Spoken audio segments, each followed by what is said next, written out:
In this episode, we're going to be looking at the different types of business ownership. So we're going to be talking really about the main ones that most small business people get into. And I'm really kind of talking the mom and pop type businesses. For those of you who are going to go out there and start a 20-system, multi-system company with photo booths going out everywhere or at a higher level, that's beyond this video. This video is just really to give for the people who are like, okay, now what do I do?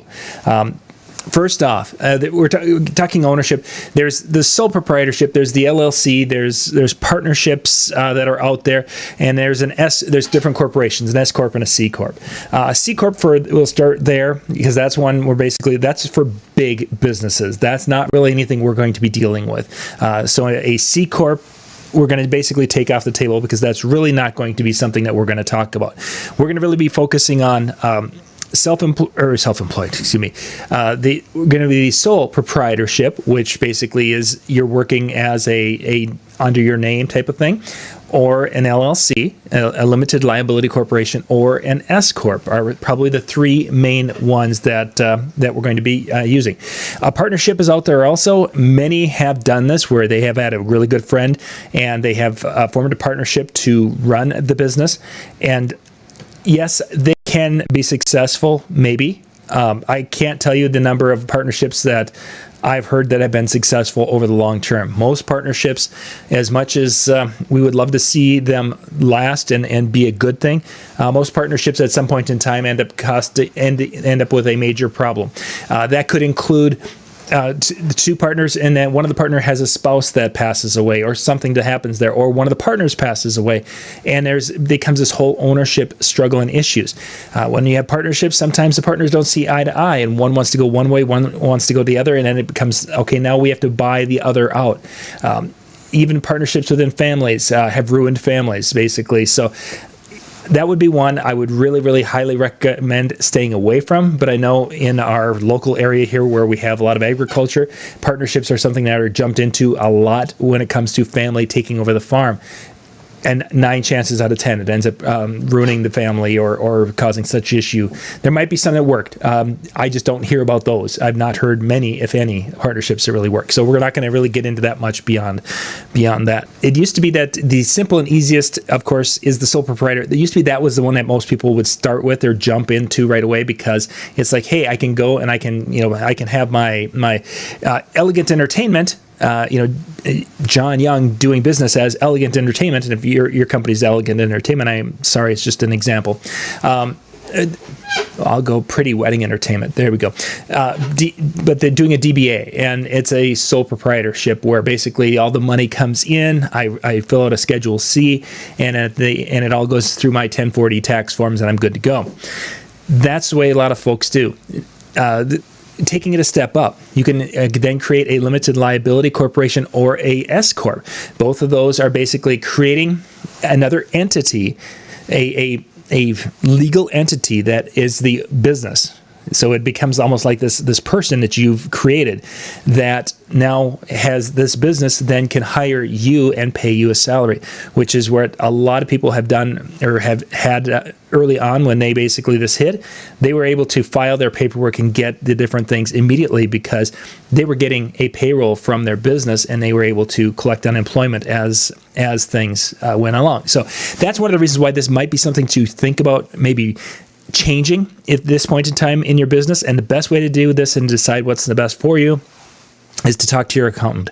The accountant, maybe if you have an attorney that you trust, talk to them and find out what is going to be the best as you go forward. Am I good where I'm at, or do I need to change? The advantages of these different ownerships. Let's jump back to sole proprietor.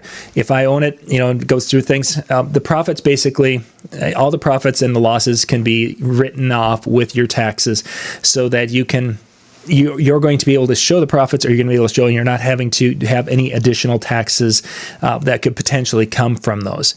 There's not as much for regulations. You don't have to have board meetings and keeping notes and filing different papers and such as you do when you get into the LLC or the S Corp. And of course, the C Corp is a completely different thing. So it's simple, easier. You can do it with the states, and you're good to go. Probably now The biggest disadvantage with it is that any debt that the business would incur or any legal action, you're definitely going to be the one behind it. Your business gets sued, your house or what have you are going to be on the line. Your butt's going to be on the line because basically the business is you. When you get into the different, the limited liability corporation and the S Corp, those have a level of separation. So they could sue the business. They may end up owning the business when it's done, but there's this separation between the business and you. And for some people, that's an important thing. With this being said, if you're a sole proprietor and you do not have liability insurance, you are so risking your livelihood. You're risking everything. And I've talked to people who are like, I've got 2 photo booths and I rent an apartment. My car is leased. I have like nothing to my name besides my clothes. Yeah, okay. So then you could go and probably function without liability insurance, except some venues require it.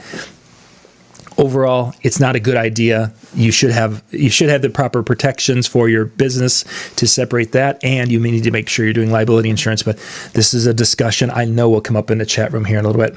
Again, we talked a little bit about partnerships. It is a form of ownership. It's not something I'd recommend. Unfortunately, some people will recommend that as a way to get into a business cheap.